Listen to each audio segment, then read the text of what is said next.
You sit down to pay a bill online, and suddenly the password you've used for years disappears from your mind. You stare at the screen, you know it, you've typed it hundreds of times before. But for a few frightening seconds, your brain feels blank.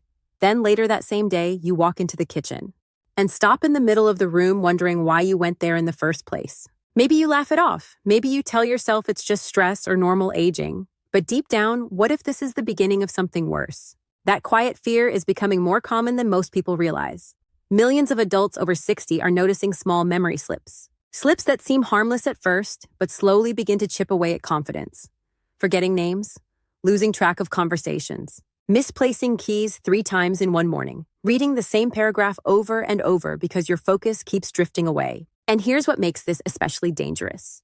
Most people assume memory decline is inevitable. They believe once the brain starts slowing down, there is nothing they can do. But modern neurology tells us something different. Your brain is not fixed, your brain is alive. And even after 80 years of life, it still has the ability to rebuild connections and improve mental sharpness if you stimulate it correctly. In fact, one of the most powerful tools for improving memory has nothing to do with expensive supplements. It takes only 60 seconds. The exercise looks almost too simple, but when done consistently, it activates multiple regions of the brain at the same time. I'm Dr. Bianca, and today I want to walk you through the exact 60-second memory exercise I use with older adults. But stay with me until the end, because there is one hidden mistake most people make that actually weakens the brain. Before we begin, I want to ask you something simple. Have you noticed any changes in your memory over the last few years? Maybe forgetting names or needing more time to remember words. Let me know in the comments because you are far from alone. One of the greatest myths ever spread about aging is the idea that memory decline is unavoidable. People repeat it so often that it starts to sound like fact. Well, that's just what happens when you get older. But when you look closely at the science, something fascinating appears. Your brain remains adaptable for life. This ability is called neuroplasticity, and it changes everything. It means your brain can create new connections. Think about a dirt path through a field. If you walk that same path every single day, it becomes smoother and easier to travel. But if you stop using it, weeds grow over it. Your brain works the same way.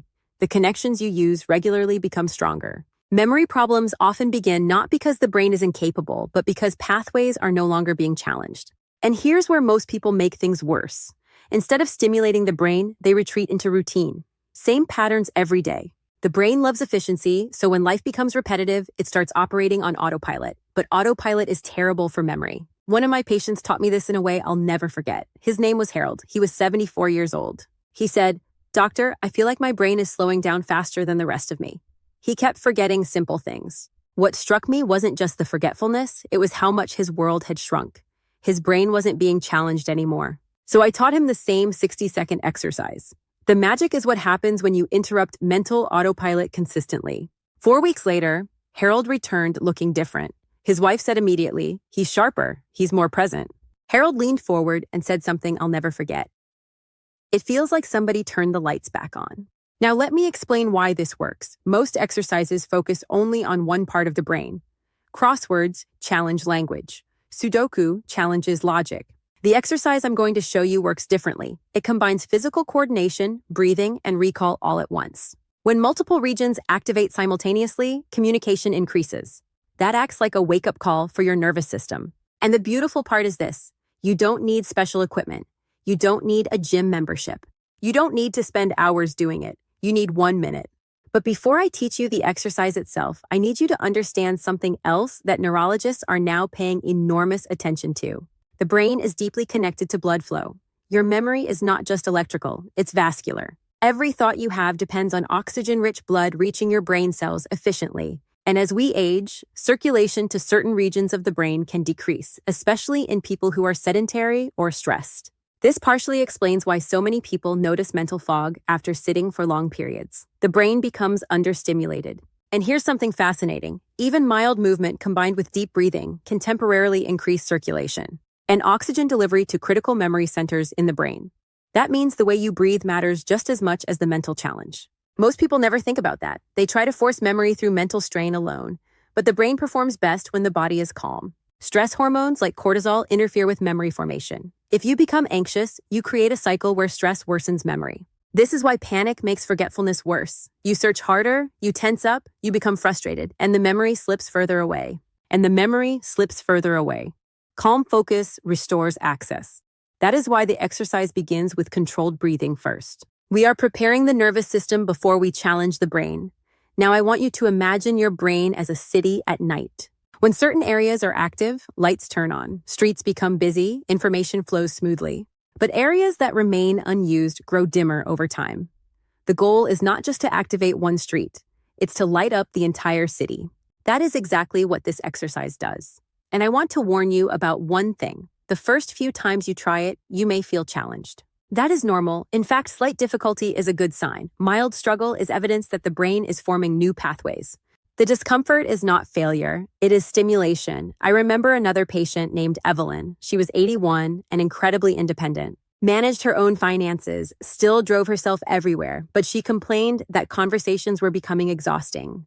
I know what I want to say, she explained, but sometimes the word just disappears. She became embarrassed in social situations. That emotional withdrawal matters more than people realize. Social isolation accelerates cognitive decline.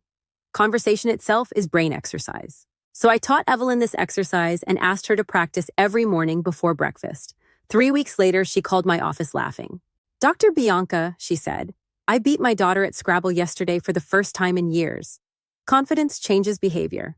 When people feel mentally sharper, they engage more. They talk more, read more, and challenge themselves. That improvement compounds. And here's something else modern neuroscience has confirmed. The brain especially loves novelty. Novelty forces attention. Attention strengthens memory. Routine weakens it. But when you introduce small challenges, you are interrupting autopilot. Now, in just a moment, I'm going to walk you step by step through the exact 60-second exercise itself. I'll show you how to do it correctly. The brain responds incredibly fast. Studies show improvements in attention and memory can appear within weeks with targeted stimulation. Not perfection. Consistency. That is the secret. 1 minute done daily is infinitely more powerful than 1 hour done once a month. The goal is not to become a different person overnight. The goal is to interrupt decline and strengthen what is still there. Because your brain listens to how you use it. When you challenge it consistently, it adapts upward. Now, I'm going to guide you through it. Now let's get into the actual 60-second exercise itself, because this is where everything begins to come together. And I want you to do something important before we start. Do not overthink this. The people who benefit the most from this exercise are not necessarily the smartest or the most disciplined. They're the people who simply practice it consistently without judging themselves every time their mind wanders. This is not a test. This is training. And just like physical exercise, the brain improves through repetition, not perfection. So if you can, sit comfortably in a chair while you listen to this. You don't need special clothes. You don't need equipment.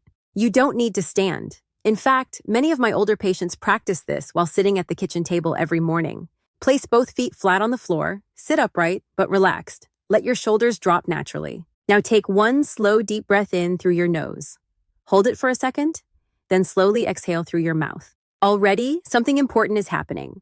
That slower breathing begins calming your nervous system and lowering unnecessary stress activation. Remember, stress interferes with memory. Calm focus improves it. Now here's the exercise.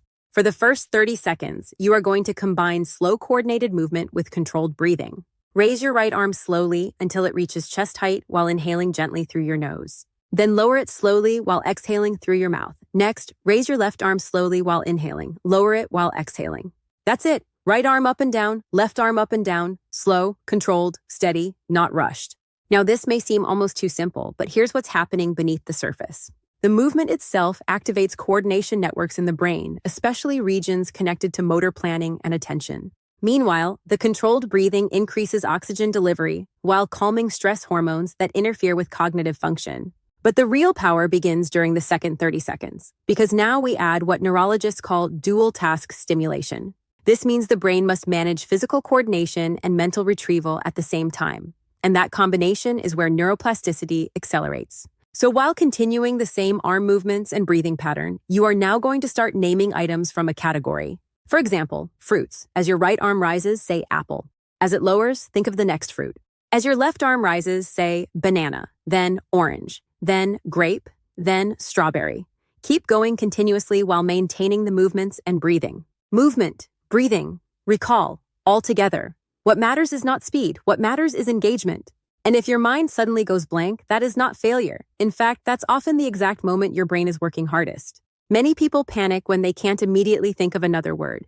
But that temporary struggle is actually valuable because it forces the brain to search deeper through memory networks. That search process itself strengthens recall pathways. I had a patient named Linda who became frustrated the first time she tried this exercise. She told me, "Dr. Bianca, maybe my brain is worse than I thought." But 2 weeks later, she noticed something fascinating. Words during normal conversations started coming to her more easily again. Why? Because she had practiced retrieval. Memory isn't just storage, it's access, and access improves through use. Now here's where most people make the hidden mistake I warned you about earlier. They turn memory exercises into stress exercises. They rush, they strain, they judge themselves, and they create anxiety every time they hesitate. That is the opposite of what the brain needs. The brain learns best in a state of relaxed focus. Mild challenge is good, panic is destructive. I want you to think about how children learn language. They don't scream at themselves every time they forget a word. They explore, they experiment, they repeat. And gradually the pathways strengthen naturally.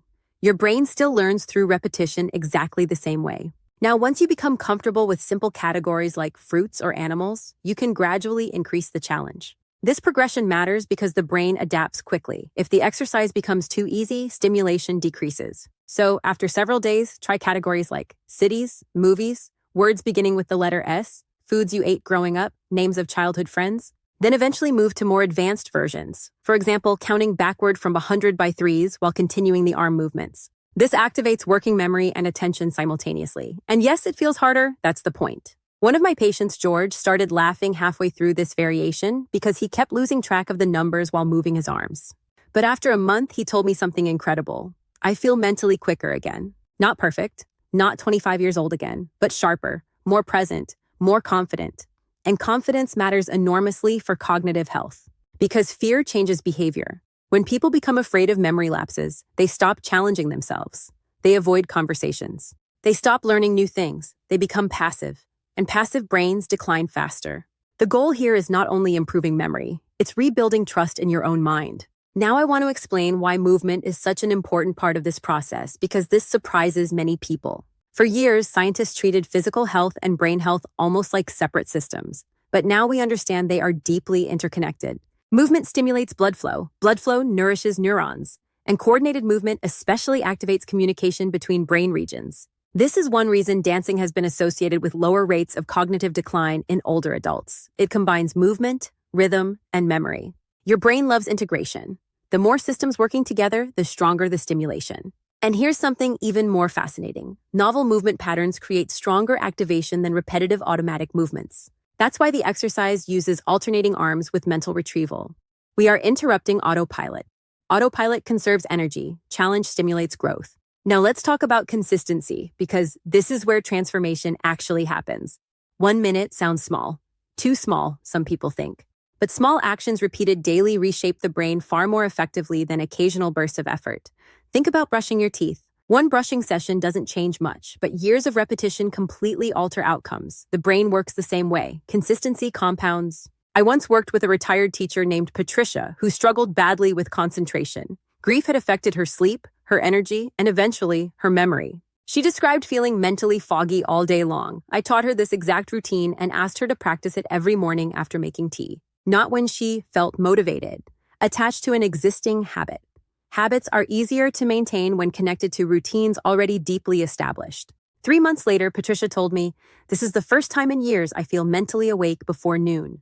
Not magic, stimulation, neuroplasticity. Now, there are 3 additional factors that can dramatically improve the effectiveness of this exercise, and almost nobody talks about them. The first is hydration. Even mild dehydration affects attention and memory more than most people realize. The brain is highly sensitive to fluid balance. Many older adults walk around chronically dehydrated. Drinking a glass of water before this exercise helps optimize circulation and brain function. The second factor is sleep. Memory consolidation happens during sleep. If sleep is poor, the brain struggles to strengthen newly formed pathways. This is why people often notice worsening forgetfulness after nights of poor sleep. Protecting sleep protects memory. And the third factor may be the most powerful, novelty outside the exercise itself. Your brain thrives when exposed to new experiences, new routes, new recipes, new skills. Anything unfamiliar forces attention, and attention strengthens memory. The healthiest brains remain curious. Now I need to address something important. Many wonder whether their memory changes are normal aging or something more serious. Occasional forgetfulness, walking into a room and forgetting why, misplacing glasses, those alone do not automatically mean dementia. But repeated getting lost, forgetting family members, or difficulty managing finances deserve evaluation. These exercises are not substitutes for professional care. Now I want you to imagine something 6 months from now. Imagine waking up mentally clearer, following conversations more easily, feeling more confident socially again, not panicking every time a word temporarily disappears. That outcome is more possible than many think. Because memory improvement is about small, repeated signals telling the brain to stay active, stay engaged, and stay adaptable. And this exercise sends exactly those signals. I want to leave you with the story of Walter, an 82-year-old widower who almost didn't try because he believed he was too old for improvement. That sentence broke my heart. Too old for improvement. As if growth has an expiration date. Walter practiced this routine daily for 2 months. Then one day he told me, I started reading books again. Not because someone forced him, but because his focus improved enough that reading became enjoyable. That matters more than numbers on a test. When people re-engage with life, the brain receives stimulation naturally. Attention and confidence improve right alongside memory. So here is my challenge to you. Do this exercise every day for the next 7 days. Just 1 minute. Not perfectly, consistently. After 1 week, pay attention to subtle changes. Maybe you feel more alert or words come faster. Those small shifts are evidence your brain is responding. If you've stayed with me this far, type 1 minute for my brain in the comments. It's a commitment that your mind still deserves care and hope, no matter your age. I'm Dr. Bianca, and remember, your brain is not finished. It's listening to how you use it every single day. Challenge it gently, protect it patiently, and never underestimate how much change can begin with one focused minute.